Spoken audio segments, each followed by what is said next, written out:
6-0 for the first time in the history of Rebel basketball. All the other coaches out here, they're losers. Feels good because all the haters out there, we're the champions.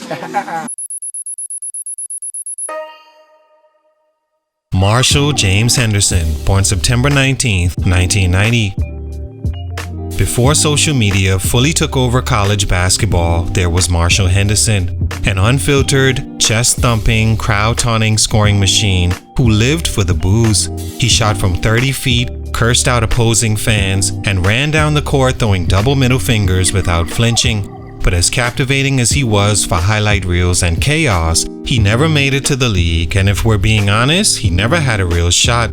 Henderson was everything NBA teams avoid. Undersized for his position, inefficient, surrounded by off-court drama, and carrying too much baggage for too little in return. But on the college stage, especially during Ole Miss's 2013 tournament run, he was must-see TV.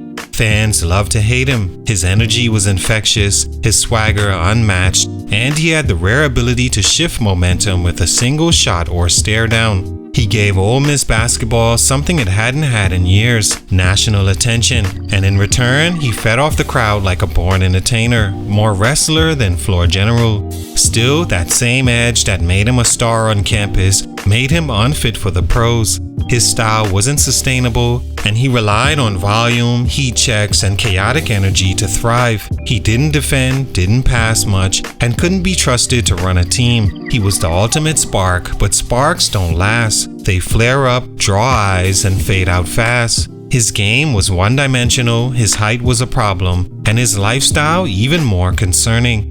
Teams didn't just pass on Henderson because he wasn't talented. They passed because everything else about him was loud, unpredictable, and risky. Cocaine rumors, legal issues, team dismissals. Even at his peak, you never knew what version of him you'd get. And at the NBA level, that kind of gamble only works when the talent is undeniable. Henderson's wasn't. He's one of the few college players remembered more for antics than accolades. He was a character you couldn't write better. A villain in every arena, relishing his role and draining wild threes to fuel it. But villains don't always get a second or even first chance. In a league that values control, consistency, and long-term investment, there was simply no place for someone born to disrupt it all. And for these reasons, his growth was stunted. What happened? Let's talk about it. Salute to Pato_Fra on IG for this request. It's your boy JC Stunted Growth. Get it. Take a minute to like, subscribe, and comment on who I should do next. Marshall Henderson is a 6'2" shooting guard from Fort Worth, Texas. A prolific scorer from the moment he picked up a ball, he set the Texas high school record for career three-pointers and points in a season at LD Bell High, earning statewide attention. He signed with the University of Utah in 2009 and averaged nearly 12 points per game as a freshman, but was suspended and transferred out following legal issues. After a stop at Texas Tech where he never played, he ended up at South Plains Junior College, leading them to a perfect 36-0 season and national title.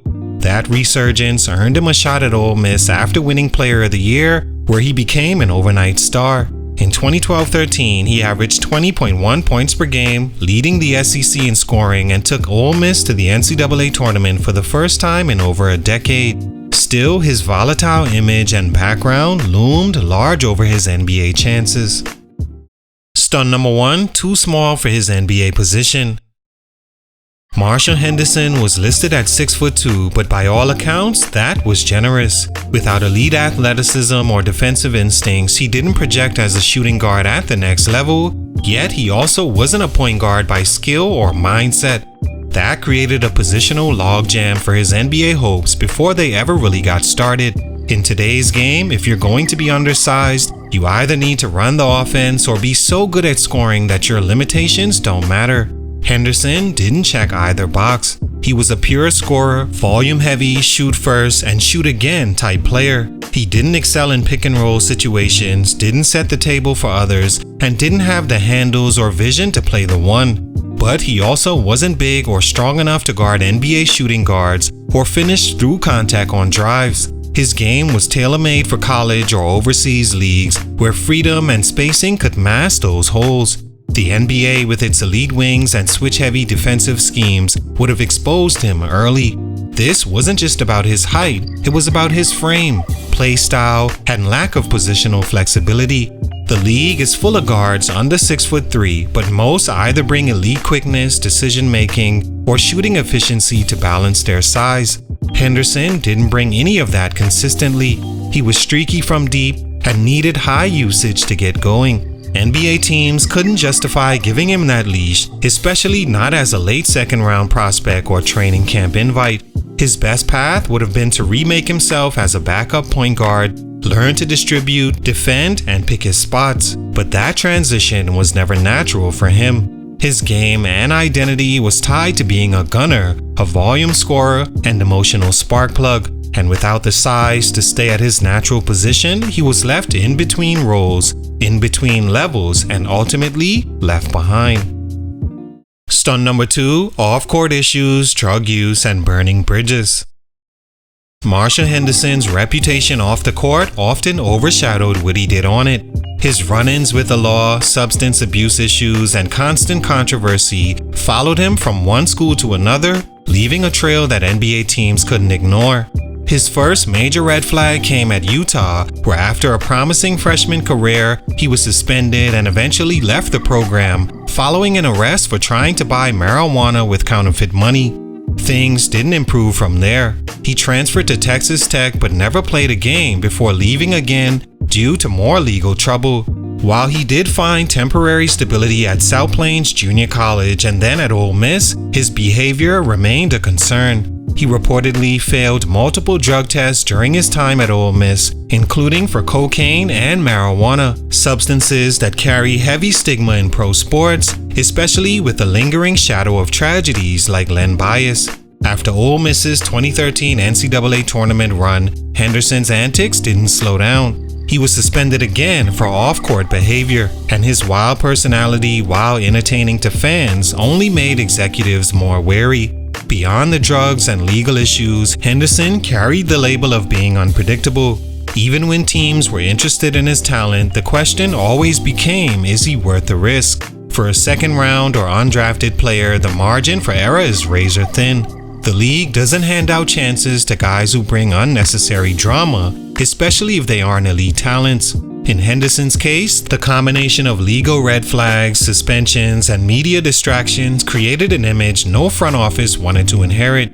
By the time he went undrafted in 2014, his file was thicker with incidents than accolades. Overseas opportunities came and went, but the bridges burnt along the way made it harder for him to find long-term trust anywhere.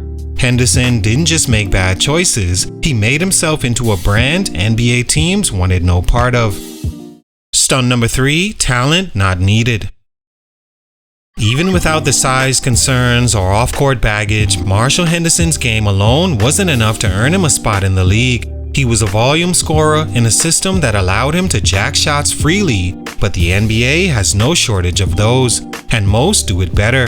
Take someone like Cam Thomas, who's bigger, more efficient, and has scored 40+ in NBA games. Even he struggles to secure consistent minutes or the contract he likely deserves because he's seen as a one-dimensional scorer.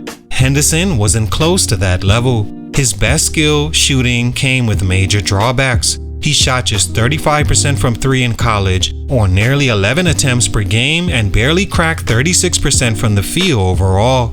That kind of inefficiency is a deal breaker for pro teams, especially when paired with minimal defense, low assist numbers, and no secondary strengths. He wasn't a floor general, didn't rebound, and wasn't someone you could plug into a system and expect him to adapt.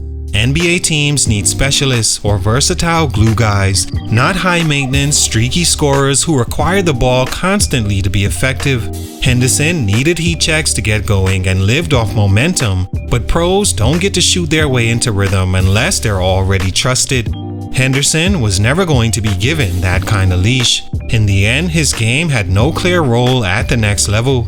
He wasn't good enough to be a star, and his style didn't suit a bench piece either. There was nothing unique about what he brought, no elite trait to lean on, and no tool that separated him. The league had plenty of Marshalls, but all of them were taller, calmer, and more efficient. He never stood a real chance.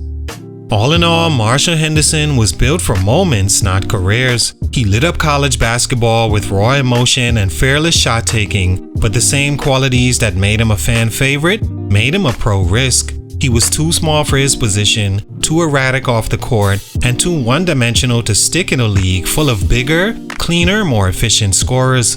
The NBA demands more than flash. It demands control, consistency, and the ability to adapt, none of which Henderson ever showed. He burnt too many bridges, left too many questions unanswered, and never developed into the kind of player teams could trust. Still, his name lives on as one of college basketball's ultimate villains, but without the substance to sustain it, and for that reason, his growth, like his potential, was ultimately stunted. Salute, much respect. It's your boy JC Stunted Growth, and I'm out.